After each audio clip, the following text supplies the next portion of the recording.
Welcome back to my channel, Queen's Generational Wellness. I am your host, Miss Flowers. Today we're going to talk about financial wellness. When I was doing my research for financial wellness, I kind of felt like the definition of financial wellness was kind of, I don't want to say flawed, but I kind of felt like it was like, I'm going to give you the definition of financial wellness, and then you can make your own assumption about it. You could take it apart how you want to take it apart. But when I took it apart, I felt like we can't have financial wellness if we don't have financial literacy. So this is the definition of financial wellness. It's a state of being in which you can fully meet your current and future financial obligations while feeling secure in your financial future and making choices that allow you to enjoy life. I wanted to do financial wellness for one, because I feel like a lot of people right now, they're either drowning or they're just staying afloat. And not having finances and not being able to pay your bills and not being able to do certain things for your family and for yourself is a big stressor for a lot of people. Because I wanted to do a video for each pillar of holistic wellness, and financial wellness was in there. It wasn't in everybody's definition of holistic wellness, but it was in a few. And I know not having your finances the way you want them, it does cause a big, for some people it causes arguments in their family. Some people, they don't talk about it. They pretend it's not happening, or it's a big stressor for a lot of people. And I don't think we talk about how much money is, like they say, most divorces, they end because of money, because of finances. So how do you have financial wellness? How do you get to financial wellness so that you are enjoying life, and that everything is paid off, but you're still enjoying life. You're doing the things that you want to do. And then later on in the future, when you retire, you have money put aside for your retirement, and you don't have to work your whole life. So I felt that you can't have financial wellness if you don't have financial literacy. And a lot of us we don't have any financial literacy. I'm not even gonna pretend like most of us do, because we're not taught financial literacy. Majority of the time, the people that are taught financial literacy, they probably came from money.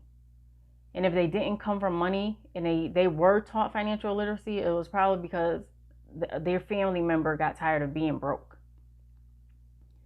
So the definition of financial literacy is the ability to understand and effectively use various financial skills, including personal management, budgeting, and investing. Financial literacy is the foundation of your relationship with money journey of learning. The earlier you start, the better you will be, because education is the key to success when it comes to money. So I thought to myself, you can't have financial wellness if you don't have financial literacy. So that kind of, I don't want to say it took me down a rabbit hole, but it got me to thinking, if we want to have financial wellness, we have to have financial literacy. But we have to learn all this as adults, because we weren't taught as children. And that whole big thing, we should have been taught this in school. They're not teaching you in school. You have to learn it yourself. Deal with that. Get over it. They're not teaching you. They're not going to teach your kids. They didn't teach us, so they ain't going to teach them. Get over it. Learn what you need to learn so that we can teach our kids, so that the next generations and the next generations after that don't have to be 30, 40, 50 something learning this later in life. So far I got it down to 4 things. 1, we need to budget better. Some people are not budgeting at all, but I'm just going to say we need to budget better, because most people don't know how to budget money. I have people that will send me $200 on Cash App and say, hold this until the end of the month. Don't give it to me for no reason at all. Don't give it to me. No matter what I say, no matter what I do not give me that money. 2 weeks later, they're texting me, I need that $200. I give them their $200 back because it's not my money for one, and it's not my place to say, well, you told me you didn't want that. No, it's their money. I give it back. If they didn't budget something right, that's on them. I gave them their $200 back. That was their money. I was going to give it back to them anyway. The time frame wasn't in the time frame that they said it was going to be in. It has nothing to do with me. I think if we get better budgets, because we know the rent is due, the mortgage is due, your car insurance, we know the bills that are going to be reoccurring bills. So write all those bills down. And I am not a financial advisor or anything like that, but I have to get people to the point where we gotta start somewhere. So we gotta start with a budget. So that's the first thing. You know all those bills are coming. You know this. This is just like people that say to me, I didn't pay my rent because I wanted my kids to have a good Christmas. We know every year Christmas is coming. We know this without a doubt. We know we got a holiday every month. Every month there's a holiday. We know Christmas is coming. We know Christmas is at the end of the year. December 25th, every year. Doesn't change. So I have people that tell me I didn't pay my rent because I wanted my kids to have a good Christmas. So come January, they're like, where's my income tax? Where's my W-2? I need my W-2. I need my W-2. Because now they have to catch up on rent. And back in the day, the old folk would say, you pay your rent first. If you ain't got nothing else, you can go to somebody else's house and eat. You can go to somebody else's house and shower, but you'll always have a roof over your head. They take from their rent to supply their kids with some toys that they ain't gonna play with in the next month anyway. So budgeting, it has to be a part of it. No matter how much money you make, you have to have a budget. You have to know where your money is going. We know for sure. We know without a shadow of a doubt. We know our money is going to those same monthly bills every month. Write down all them bills. Add up what they come to. You get paid every 2 weeks. Split everything up. That way you can pay your bills that are due at the beginning of the month. You pay those bills, and then the bills that are at the end of the month, you pay those bills with your second check. If you get paid every week, split that stuff up. Because that's the only way we're going to be able to be accountable for where our money is going. The second thing is, while I was researching financial literacy, I came across assets. Personal assets are things of present or future value owned by an individual or a household. Common examples of personal assets: cash, cash equivalents, checking, savings, property, land, personal property, boats, collectibles, household furnishing, jewelry, etc., etc. When it came to assets, somebody broke it down as they go buy a rental property. They take that rental property and they get money from that rental property. That house that they brought is now an asset. That's kind of the easiest way I can break it down. And then while I was researching the word asset, investments came up. So investments would be a third way that we can get to financial wellness with learning financial literacy. So investments are annuities, bonds, life insurance policies, mutual funds, pensions, retirements, etc., etc. The definition of investment was really kind of putting your money to work. So you got that rental property.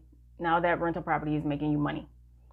But investments are also annuities, bonds, life insurance, mutual funds, and things of that matter, and retirement funds. So you're taking money and you're trying to make more money with that money.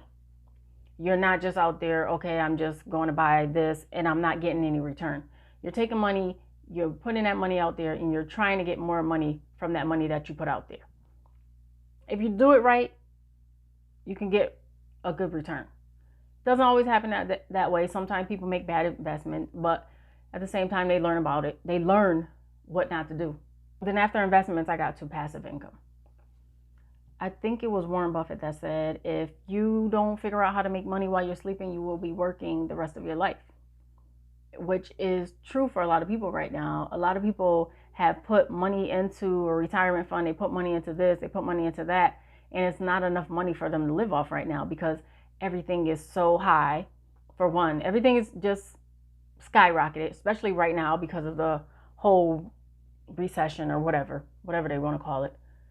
And you have people who they work their whole life and they can't even retire. They have to go out and get a part-time job or get some kind of job because their retirement is not enough to sustain them. Their retirement is not enough to keep their house.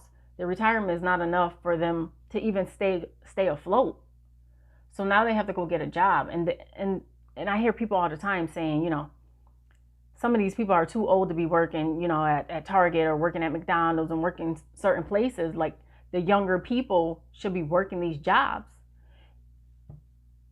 That's not what it is right now, because the older generation, they did all their working and they still can't retire. So then that got me to passive income, because if you're not making money in your sleep, like I said, you'll be working the rest of your life. Well, one example I got for passive income is you write a book. That book does well. You wrote that book one time. So you didn't write part 2 or anything like that. That one book is doing well. So every day you're getting money from that book because it's doing so well. You only did it one time. So passive income has to be something that you do one time and you're going to make money off of it. I know some people, they make journals. They make different types of journals and different type of journal entries, or like journal sheets, and you can print out the sheet. You can go on Etsy and buy it from them and print it out and make your own journal and take it to Staples or wherever and put your journal together, because they want their journal to have certain sheets in there. So it's not just a plain journal. It's not just lines. They wanted to have certain things where they figure out, their tomorrow, what's going on tomorrow, the next day. They have it a certain way and it's set up so that it's just not a plain regular journal. So I know people that are making money from that. I know people that are making money from YouTube. They did a video 2 years ago. People are still watching that video. They made that video one time. I'm telling you guys, I am not a financial advisor. Like I said, it's definitely a learning process. But once you get it in your head that I have to do things different so the next generation isn't struggling and doing what I'm doing, I figure out where money's going to come for this bill, or going to pick up a second job because you're not making enough money from the first job. So now you're scraping by. You don't see your kids, you don't see your family. You're working all the time because we don't know these, I don't want to say they're basic because it's not basic, but because we don't know anything about financial literacy, we're trading our time for money when we should be having our money work for us to get back our time. So we have budgeting, investing, assets, making those assets make money for you, and passive income. Look those words up, look them up, see what you could do with them. Because I know a lot of people right now, they feel stuck. But a lot of people have a lot of gifts that they're not tapping into when they could be making money for those gifts. So think about those gifts that you have. Something that comes easy to you, comes so easy to you, it's simple to you, it flows like water. Think of those gifts that you have, that you can make some money from it. Call it side hustle, call it passive income, whatever you want to call it. Some of you probably know more about what I'm talking about than me. And I'm just giving out basic things. Like, I'm not giving out, go do this or go invest in that. Some of you probably already know this stuff. You're just not doing it. And some of you probably know somebody that knows about this stuff, but you don't listen to them. Go talk to that person. Because a whole bunch of broke people are just going to be a whole bunch of broke people. If you're talking to everybody that's broke and you're broke, we're not getting anywhere. You got to get outside of your circle. You got to talk to some different people. And only thing you can learn from a broke person is not to do what they were doing. Other than that, you have to get out there. You might have to go take a course if you don't know anybody. You might have to go read a whole bunch of books. I suggest getting some audio books, because reading a whole bunch of books about this right now, I don't have the mental capacity to do it. So I'm going to get some audio books, and I'm going to listen to different things, different podcasts, different YouTube channels, and learn more about budgeting, investing, assets, passive income, because I don't want my family to be stuck, these next generations. I want to create generational wealth just as much as I want to create generational wellness. So thank you for watching. Like, subscribe, comment, do all that YouTube stuff, hit the bell, and I'll talk to you guys later.